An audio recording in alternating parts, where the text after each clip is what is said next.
pas Y. am na solo lool donc lii mooy ndax képp pàcc bi dañuy jàll ci pàcc bi nga xamante ne la ñu jagleel démocratie justice ak liberté Ablaye Diallo bu yor-yor bi mooy ibbi li nga xamante ne mooy question bi je rappelle que vos questions allez-y droit au but évitez de glisser 2-3 questions dans une seule question merci. D'accord. Monsieur le Président, le PASTEF avait promis de rendre justice et réparation aux jeunes qui ont été tués et blessés lors des manifestations entre mars 2021 et février 2024. La loi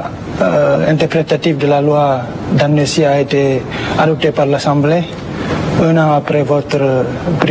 entrée en fonction. Sénégalais yi jàpp ne ni léegi yoon war na def liggéeyam. Tout d'abord, la première question que je vous demande bien la question lan mooy sa xalaat ci loi interprétative boobu ak sénégalais yi muy député yi muy askan bi jàpp ne lu yoon di doxee ci réew mi bi nga ñëwee ci boppu réew mi ba tey ji yéex na trop loolu leen di ton. waaw réew mu yoon nu muy doxee yéex na trop yéexut temps wu yoon du temps wu bëgg-bëgg nit ñi loolu aussi il faut que ñu respecté sànq am na lu ma wax ci bu yoon yéexee waaye c'est pas une raison ñu bëgg a déterminer le temps dans lequel la justice fonctionne. D'abord il faut que ñu xam ne que dafa am déficitu magistrat Sénégal par rapport ak affaires yi ñuy traité muy benn bi ci tegu am na juridiction yoo xam ne elles sont submergées yu mel ni pôle judiciaire financier bi lan moo ko waral parce que lu mën di xew ci yenn affaires yu bëri à partir de 50 millions kese dañ koy àndal ci pôle judiciaire financier ak fu mu mën di xewee ci biir Sénégal loolu bokk na ci lu ñu war a def réforme pour qu'il y ait plus de célérité ci biir justice bi. C'est vrai que yoon mën na yéex mais parce que yoon bu yéexee dañ ko dicteetul tempo ba pare orienté tuñu décision elle travaille sereinement te justice boobu moo taxoon ñuy xeex nag kon buñ ko amee ba pare nañu xam valeur am parce que buñ ko ñàkkee ñu ngi ko doon ut muy justice boo xamante ne dafa autonome indépendante kenn téléguidé wu ko muy benn li ci tegu mooy loi d'amnistie ak lu mu ci mënoon xalaat askan wi wote na parce que askan wi moo toog fee assemblée de c'est parce que 18 millions de Sénégalais yi mënuñu saa yu ñu bëggee tëgg charte bu ñuy doxalee bu ñuy tënkoo ñun ñëpp 18 millions de Sénégalais yi mënuñu faa daje voté ñu ne nañuy yónnee ay ndaw ñuy téeméer ak juróom benn fukk ak juróom ñuy wax ci suñuy tur di jëf ci suñuy tur di voté ay loi yu teggu suñu kaw ñun ñëpp ci suñu tur loolu la Assemblée nationale def barki démb ci sart yi mu war a doxe am nañu loi fi ma toll nii nag li may xaar mooy keroog bi ñu ma koy jébal après délai bi yàkkamtuñ ci tus dugaluñ ko ci procédure d'urgence buñ ko voté buñ ma ko joxee ma promulgué ko bu amee ay recours nañ bàyyi justice adressé recours yi en toute sérénité bu dee annulé wuñ ko dina egsi ñu promulgué mu commencé applicable mu des nag liñ ci bëgg a saytu lan la may fàttali Sénégalais yi ne man ak waa Pastef ñu bari bi ñuy voté loi amnistie bi ñan lañ doon amnistie ñun de buñ ñu laajee suñu xalaat dañu ne maa ngi woon kaso man def fa 11 mois dañu ne bëgguñu premier ministre nga fa woon mu ne bëggul suñu député yi nekkoon 25 ou 24 ci député ci assemblée nationale ne voté wuñu kon tëgguñu ko voté wuñu ko supporté wuñu ko lan moo tax mais liñ ciy def nii foog sénégalais yi xoolaat bu baax a baax importance su acte bu ñu posé nii mais lan moo gënoon yomb ak luñ ñu dajloo yëpp ci biir Sénégal on a vu des choses ñu ñu rey yëpp xam nañu leen te chaque jour ñu jàkkaarloog seeni xar kanam ci suñuy bureau pour bañ leen fàtte te fàttewuñ leen de te métit baa ngi fi de ni ñu koy séddoog njaboot gi lan moo gënoon yomb rek ñuy jël nguur gi avec les mêmes personnes et les mêmes moyens yi ñu defee woon loolu ñu commencé teg seen kaw mais vous imaginez que régime ñëw ñun ñii ñu ñëw pour rek lu ñu neex bëgg a faagaagal opposition bi ñu def ñoom nu ñu doon def ay bakkan rot ci ñuy bàyyi ba mandat bi di waaj a jeex ñu xam ne lii jeex na ba pare ñu daw assemblée parce que ñoo fay majoritaire ne non bon on est majoritaire nañu couvrir nañu voté amnistie suñu bopp ñeneen ñëwaat reyaat amaat majorité amnistie waat seen bopp. Vous pensez que ñun mën nañoo évoluer ci autant d'insécurité liées à des querelles politiques, de calculs politiciens et de volonté de se perpétuer au pouvoir di ko def ay sénégalais nag 81 moor yi ñuy wax ni yëpp ban doomu beneen réew moo ci wàcc liggéey ay sénégalais lañ ay doomu jàmbur lañ ay papay jàmbur lañ ay magu jàmbur lañ ñu bëgg a am un trou noir dans l'histoire du pays où des gens ont été là am responsabilité li xew-xew ñu ne non au nom de je ne sais quel pacte et de quelle sécurité morale ou juridique gars yi raxas seen bopp ba seen wicc ne dem leen tout doit être passé par perte de profit. J'ai dit que mënuñu woon nekk di naan Thiaroye 44 de réclamer justice te mu xew il y a 80 ans ñi leen reyoon rey leen ci condition ñu leen rey ñu ne na leer 80 ans après j'étais pas là hein. J'ai que 45 ans j'étais pas là mais maa fi nekk ne na loolu leer léegi au même moment li xew barke de Mbonjaay y compris en février 2024 ma ne non gars yi voté nañ pour setal seen bopp léegi kenn mënatul xool dara on ne cherche pas à savoir loolu c'est pas de responsabilité de sécurité parce que ce serait un précédent mais mortifère en termes de joute politique yi nu ñu war a dénouer au Sénégal. Il faut que nit ñi nangu ñu nekk ci nguur gi que nekk ci nguur taxul nga moom réew dañu laa dénk ñeneen ñi nga xamante ñoom nga doon jonganteel gañe leen dañu am wàll ci réew mi am di wax seen xalaat ci réew mi tant que ñu ngi ko teg ci teggin ak ci yar saagawuñu kenn tuumaaluñu kenn sosaluñu kenn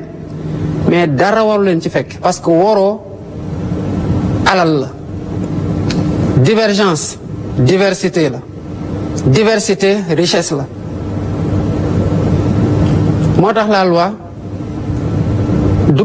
sax projet de loi c'est une proposition de loi député yi am droit nag dugal nañu ko jaar na ci procédure législative bu mu war a jaar voté nañ ko dañuy jàpp ne ñun sénégalais yëpp a ko voté ñun ñëpp a ko voté c'est notre loi à tous bés buñ ko promulgué bokk na ci loi yoo xamante ne waat naa ne dañ koy appliquer maintenant incidence bi kan moo def lan loolu ay enquête ñoo koy déterminer ay juge ñooy atte ay nit bu fekkee ne am na ñoo xamante ne mën nañu leen teg baaram ne def nañu mais je ne préjuge de personne que def na dara parce que tout le monde est présumé innocent ba keroog une justice di condamner kenn définitivement ne yow def nga lii fee yi lañu lay toppee lii mooy seen qualification teg nañu la daan bi. am na solo lool monsieur le président François Xavier Thiaw ma bàyyi la nga yeggali. monsieur le président nag bëggoon ñu delluwaat ci réforme justice wax nga sànq ne li points yi ruuse woon ci assises yi yu ci gën a bëri liggéey ngeen ci ba texte yi ñu ngi ci étape validation mais am na ci benn poñ boo xam ne dégguñu la ci wala xamaguñ exactement lan nga ciy décider mooy sa présence ou non ci conseil supérieur de la magistrature te mu nekk point boo xam ne bu ñuy ŋàññi justice lu gën a bëri tey Sénégal xëy na ñu bëri foofu la ñuy sukkandiku di wax ne président dafa nekk foofu moo tax am na influence ci justice bi tey lan nga décider après réflexion wala après avis yi nga xam ne jot nga ci d'une part et d'autre part. D'abord yaakaar naa ne sénégalais bi ñëwee ba tey ku xool xam nga ne justice nu mu doon doxeetul noonu fii mandat de dépôt yi dañ ko doon distribuer comme des petits pains ci lu mu am flagrance wala mu bañ am flagrance mu jar ko wala mu bañ ko jar bu ñu fàtte ne que fii Sénégal tëj nañu fi nit 6 mois parce que juste dafa def ay reetaan ci page Facebook am justice boobu lañu fi fekk de ak leneen li xew yépp ci gannaaw lii lu gën a métti ñu ne lii la justice boobu dem leen ngeen laaj au niveau de la justice ngeen laaj au niveau des magistrats ngeen laaj au niveau des vous verrez que la justice n'est plus ce qu'elle était loolu lañ nekk di renforcer. C'est vrai acteurs politiques yépp surtout de l'opposition comme nous l'avons fait en son temps foofu la ñuy tirer mais man par exemple fi ñu toll nii benn conseil supérieur de la magistrature laa fekkee le conseil a délibéré, a fait ses affectations. Ça a été voté, c'est passé, les gens ont été affectés. Mais yaakaar nga ne ci dossier yi di xew ci justice actuellement sama présence ci benn réunion boobu woon mooy déterminer issue bi non. Pour avoir assisté à un conseil supérieur de la magistrature, j'ai posé la question à tout le conseil. Yep. C'était la première fois ma ne leen c'est le premier conseil auquel j'assiste. ñi ñu bëgg ñu indépendant c'est les magistrats. ñi rendre les décisions c'est les magistrats. lan ngeen xalaat ci sama présence ci conseil bi. ma ne leen soyez à l'aise parce que je ne tiens ni à rester ni à partir. Mais quelle est la meilleure décision qu'il faut prendre par rapport à la justice au Sénégal ci présence au président de la République au sein du conseil ñoom ñëpp joxe seen xalaat ma seetlu conseil bi nu mu doxee j'ai compris beaucoup de choses que j'avais pas compris parce que mosuma woon teew ci conseil supérieur de la magistrature. Les magistrats sont revenus, ils ont fait un plaidoyer ci seen assemblée générale union des magistrats. Récemment recevoiraat nañ leen plaider waat nañu parce que xamaguñu ba tey fa ñuy tersi mais ci lu ñu nekk di avancer nii c'est quoi? C'est les points sur lesquels il y a eu des consensus. Sur le point du conseil supérieur de la magistrature amul consensus. Sur le point du code de l'enfant ci yenn ñu ci bëgg a dugal amul consensus ak yeneen yoo xamante ne amul ci consensus. Mais n'empêche le comité a travaillé dans le sens de ce qui était ci sens boo xamante ne am nañ ci consensus. Par exemple augmenter le nombre de magistrats élus am na consensus.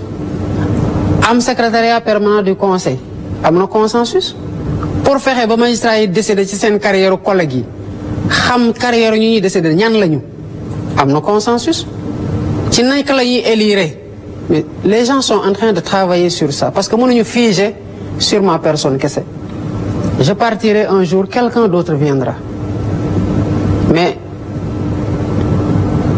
ci li ma gis tant que amul consensus sur cette question ak ni ma jàngatee li conseil bi ma teewee ak ni ma gisee mbir yi di doxee foofu ce n'est pas le moment pour que le président parte du conseil. Très bien am na solo Astou Dione maa ngi la bàyyee kàddu gi. Alors, toujours ci wàllum réforme judiciaire ak lu jëm ci wàllum justice bi tey fii nga toog dafa am président bu fi toogoon ci jamono muy le président Macky Sall mu nekk mars 2021 mu fekkee ko mu nekk ay événements yu tiis dem ba juin 2024 mu nekk loo xamante ni également dañ ci dénombré ay nombre de morts yu takkoo takku ñàkk ci seen bakkan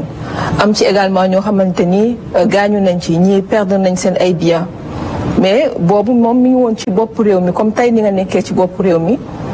amoon nga jugement ci jamono jooju en tant qu'opposant aujourd'hui nga xamante ni ci nga gën a jege li nga xam ni moom moo di c'est-à-dire yaa ngi ci intimité pouvoir xam nga lan mooy jiit xam nga lan la war a def si jamono ji nga xamante ni réew mi ngi yëngu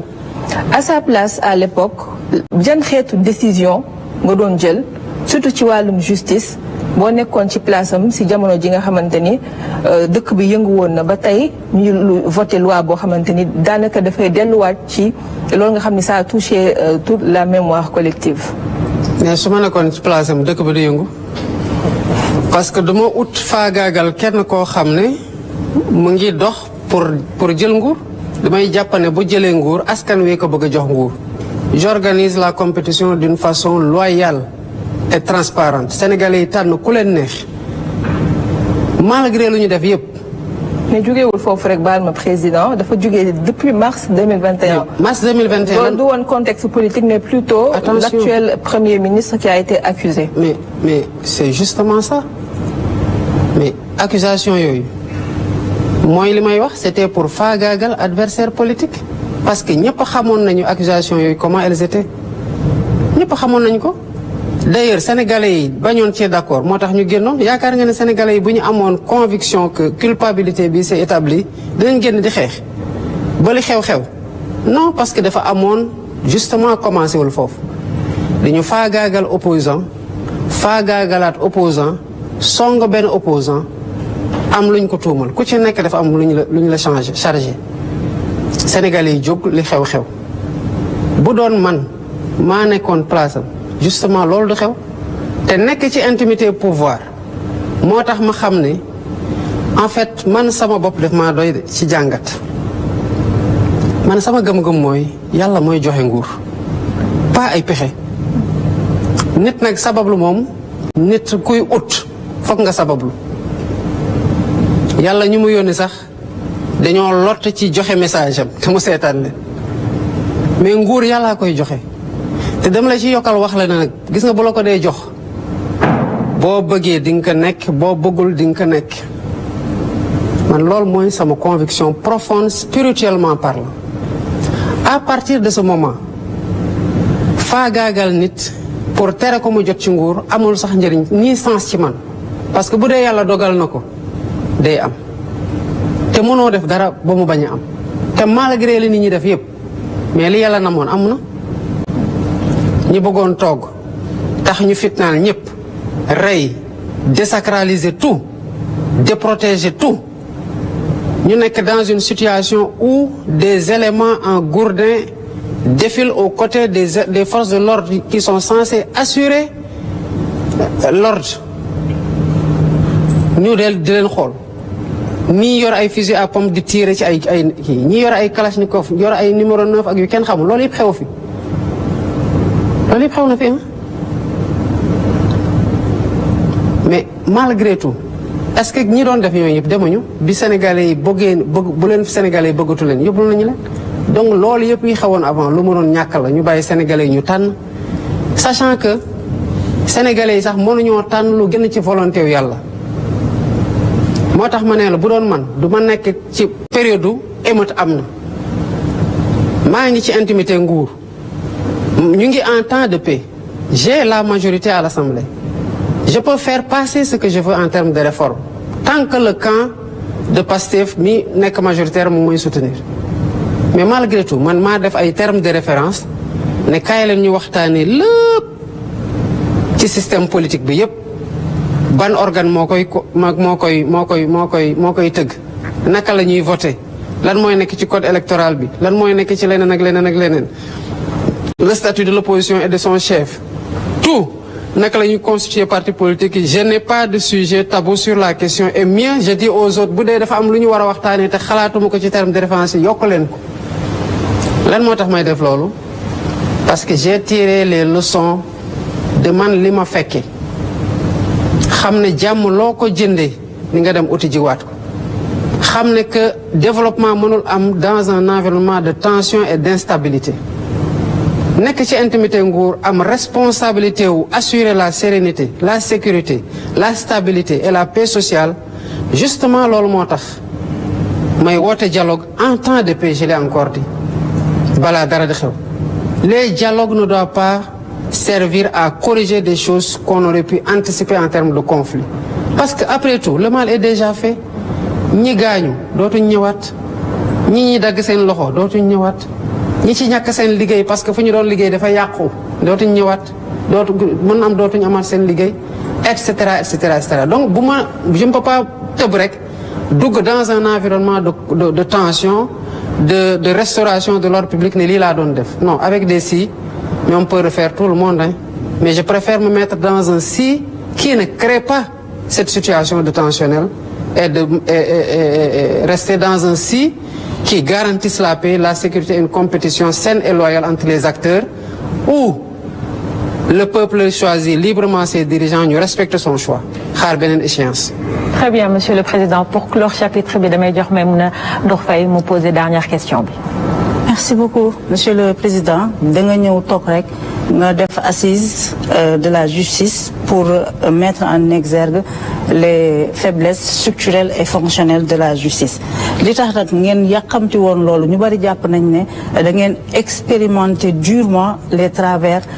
de la justice sénégalaise. Ma bëggoon a xam ma bëgg laa interpeller ci li nga xam ne moom mooy arrestation yu bari yi ñu nemmeeku pour des délits politiques ou des délits d'opinion. Yow dañ la jàppoon nga def kaso fukki weer ak benn ci post Facebook. Beneen bi muy les refus de marche ou d'organisation de plateforme de revendication, refus systématique depuis 1 an. Beneen bi muy médiation pénale et financière ndax am na ñu jàpp ne reddition des comptes bi mun nañ ko ci dugal ndax kat milliardaire ci prison amalul askan bi njëriñ waaye bu nangoo fay ndax mun nañu envisager ay médiation pénale. Beneen bi ndax da ngay changer la nature du régime politique wala da ngay continuer ci présidentialisme fort. Loolu la Sénégalais yi tàmm d'ailleurs sax ñoom ñëpp dañuy teg baaraam ci ni nga effacé woo ndax da nga envisager def un présidentialisme atténué ba pare jox doole ki nga xam ne moom mooy le premier ministre Ousmane Sonko comme ni ngeen di doxalee actuellement. D'abord sur les pouvoirs du premier ministre. Man avant ñu may fal laa considéré qu'il y a trop de pouvoir entre les mains du président. Tey bi ma nekkee président xëy na mënoon naa nekk dans un accaparement de pouvoir en disant que il faut que j'ai plus de pouvoir, que j'ai plus de pouvoir. Je ne suis pas et je veux pas être ce type de président man bëgguma ko dama jàpp ne kenn nit doyul ci defar réew et que dans un gouvernement, dans un régime, c'est une solidarité, une collégialité et une responsabilité commune et partagée. Certes peut-être différenciée parce que niveau yi bokkul. Bi ma génnee kaso laa ne je crois à une répartition plus équilibrée des pouvoirs au sein de l'exécutif et entre les autres pouvoirs. Génnuma ci. Maintenant mënuma à un moment où on a un draft sorti d'un comité qui fait environ 10 personnes. Ma ne lii mooy am. Des choses sont sorties des assises, c'est ce qu'on cherche à matérialiser. Changement régime dégguma ko ci conclusion assises yi ci liñ ma restitué ak li ma lire ci synthèse bi. Kon nekkuma ne damay changer régime, changer ma régime. Je ne suis pas dans ça, je suis dans la concrétisation des consensus des assises. Assises yi ñooy sama boussole instant yi nii lépp lu ciy consensus dama jàpp ne fii la Sénégalais yi bëgg may jëme leen foofu laa leen di yóbbu. Lu ci nekkul consensus on marque le pas et on continue à évaluer xool ndax yeneen piste d'amélioration yi dina permettre que taare ñuy ragal deñ. Donc nekkuma ci logique au changement de régime parce que assises yi génnewuñ ko. Sur le renforcement des pouvoirs du Premier ministre, je suis tout à fait d'accord. C'est pas lié au profil du Premier ministre. Pour ce que j'ai vécu en 1 an de pouvoir, je considère que un Premier ministre qui a des pouvoirs a des avantages énormes pour un président de la République. Parce que lu kenn mën ñaar ko dàq. Bu dee ñu ngi def la même chose. Lu kenn mën ñaar ko dàq. Je préfère avoir un pôle de décision sur certaines décisions que ñu mën ko jël à ce niveau-là, sachant que nous sommes alignés sur la vision. Sur toutes les questions, on est alignés. Je veux pas que nekk un président boo xamante ne tout me remonte. Il faut que le Premier ministre serve à quelque chose quand même. L'actuel Premier ministre ne me pose pas de problème sous ce rapport. Au contraire, lu mu yore ci pouvoir dama ko xeeb. Est-ce que Sénégalais yi mën nañu ko xamee noonu? Et que je compte le renforcer parce que je veux être davantage aidé dans mes tâches pour plus d'efficacité et d'efficience. Lii méttiwul. Ñu muy déranger mooy ñu mu déranger parce que da doon menacer seen régime ba jëlee leen fi. Alhamdulillah parce que yàq ji bëri woon na ñu ngi koy jeexal. ñoo continuer nag mënuñu ko muñ parce que lan moo tax dafa këpp seen yelwaan. Donc je m'attends pas à ce qu'il l'aime ni qu'il m'aime d'ailleurs parce que je ne m'efface pas. Je ne m'efface pas, c'est que je n'embrasse pas trop. Parce que qui trop embrasse mal étreint. Je veux plus d'efficacité. moo tax ñu bëri ci ministre yi day ñëw naan ma wéy inauguration président kii j'ai dit non. Il faut que les ministres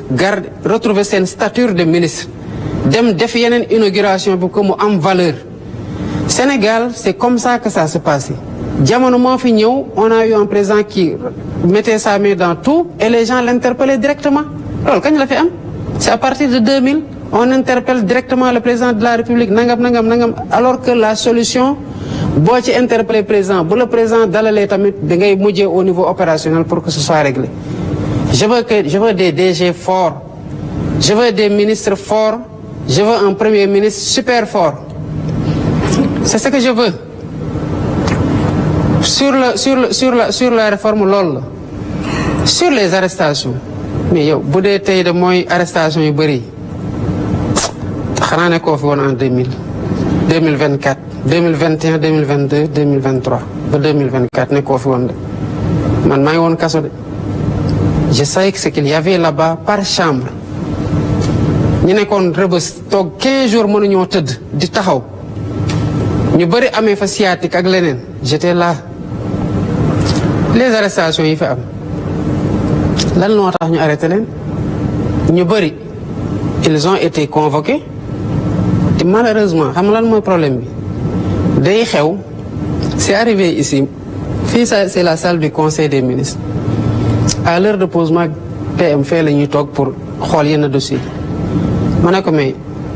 dama gis na déw dañ ko arrêté mu ne ah bon lan la def ma ne ko daf mel ne yow la doon kii de mu ne moom je suis même pas au courant ma ne ko malheureusement nit ñi dañuy wax ne yow la du moom du man c'est la justice qui fait son travail. Maintenant la politique pénale c'est notre responsabilité parce que nag ñun ñoo am responsabilité doxal secteur yëpp y compris le secteur de la justice moo tax mënuñu ci am un désengagement total comme les gens le souhaitent. Ce ne serait pas responsable mënuñu jël un ministre fal ko mu yore formation professionnelle ñu bàyyi ko muy doxal lu ko neex mënuñu jël un ministre fal ko mu yore des finances mais le ministre bu ñuy gën di surveiller aujourd'hui c'est le ministre des finances parce qu'on veut qu'il y ait des réformes yoo xamante ne day changer le visage de la tenue des finances publiques en termes de transparence et d'orthodoxie noonu la ñuy xoolee tamit le secteur de la justice parce que dañ ci am responsabilité. amaa nag nit wax na dara wala def na dara justice def enquête am à travers les canaux appropriés interpeller ñëw atte mais ñaata nit lañ fi bàyyi ñi ñu interpeller xoolal le ratio entre le nombre de personnes ñu arrête ñu interpeller ak ñaata lañ ci bàyyi ñaata lañ ci tëj xoolal bu baax defal le ratio. Maintenant en soi que ñu woo nit parce que la justice désire l'entendre ou même le traduire mais le juge dit deful dara ñu bàyyi ko mais ñaata yoon la fi xew ñi ngay gis ñëpp dinaan dañ leen di interpeller ñenn ñi ñu bàyyi leen nit ñu tëj leen 15 jours mais ñooñu à l'époque yàggul dara mandat de dépôt obligatoire la lañu la doon def automatiquement da nga ne man dañ maa kii woon dañ maa tëjoon ci opinion. D'abord man waxuma woon dara jaroon ñu yóbbu ma fa c'était dans la même logique faagaagal ñu mais li ma bindoon ci Facebook amul woon enquête il n'avait qu'à me mener en flagrant délit un juge aurait décidé si j'ai fauté ou pas tëj ma lu mu war a tëj mais gaw ma ne naroon nañu ma tëj 11 mois pourtant tëdd naa ko. Donc les réformes sont en train de se passer maintenant nit ñi ñoo war a jël responsabilité ñi ci arrêté ñenn ñi ñu bëri ci ay saaga lañ leen arrêté am nañ ci ñu ci arrêté yàggul ils sont même pas dans la politique mais ku toog TikTok wala Facebook wala beneen réseau jàpp benn doomu aadama bu am waajur am ay rakk am ay mag am njaboot mais nekk gor ci biir réew mi nga di ko daggal saaga comme da nga am permis à insulter une personne parce que da nga ko jël en chasse ñu ne yoon du def liggéeyam parce que ñun sonoon nañu avant ñuy ñëw mais la justice ne va pas démissionner elle va faire son travail sur tout le monde nag tout le monde ñi fi nekk comme ñi fi nekkul ñi ànd ak ñun comme ñi àndut ak ñun te loolu mooy suñu promesse aux Sénégalais on va la tenir. maintenant li may wax mooy politiciens yi dañuy def lu ne weng ñi ko teg ci seen bët boo leen woowee ñu naan non règlement de compte politique médiation pénale mais soxna Maïmouna attention kaso warul nekk rek pour ñu ndóol ñi de lan mooy milliardaire bu nekk kaso yoon xamul milliardaire ak ku ndóol ak ku yelwaan yoon lu mu xam mooy aar boppam wàcc nga ma lii laa lay teg loolu kenn warul am ay milliards ba mu soustraire la ci médiation pénale du man maay décider day am wala du am les gens ont cautionné de la caution financière et de la caution matérielle le procureur considérait que caution matérielle c'est pas en nature c'est pas accepté et que li nit ñi cautionné en numéraire c'est faible mais bés bu ñu cautionné loo xamante ne procureur jàpp na ne que lii doy na le procureur va les laisser partir loolu du sama appréciation quand le procureur fait sa réquisition je ne la vois pas man au contraire man bu ñu waxee ne diw sanga mi ngi def média kii comment ça s'appelle cautionnement damay laaj ministre de la justice est-ce que am na légalement luy opposé wu à ce que ñu jox ko liberté provisoire xam nga lan laay déglu lan la loi bi wax bu loi bi waxee déet kooku kenn mënu ko téye kaso parce que loi téyewu ko kaso mais bu loi waxee ne am na lu ci opposé wu mais on est obligé de faire appliquer la loi est-ce que le système aujourd'hui tel qu'il est kii am na médiation pénale mën na am mais dafa am fu muy egg weesun day am fu muy egg weesun ça c'est les procédures judiciaires day am temps boo xamante ne boo ko xasee romb mënatoo médiation kon kuy médiation bu médiation jotee mais bu médiation weesoo boo demee tamit médiation amatul jeex na c'est tout. Très bien. Merci beaucoup monsieur le président. Marche, non, il y a pas d'interdiction de marche soxna Maïmouna kan lañ fi tere mu marche. On passe maintenant à la dernière thématique. Attendez sur cette question. Oui, parce que il y a pas de demande de marche yoo xamante ne dañu leen refuser systématiquement d'abord depuis lors il y a pas matière à marcher yu tax nit ñi di déposer ay demande de marche yu dul jeex ñu koy tere loolu amu fi di les gens ont voulu dire que loi bi duñ ko voter mais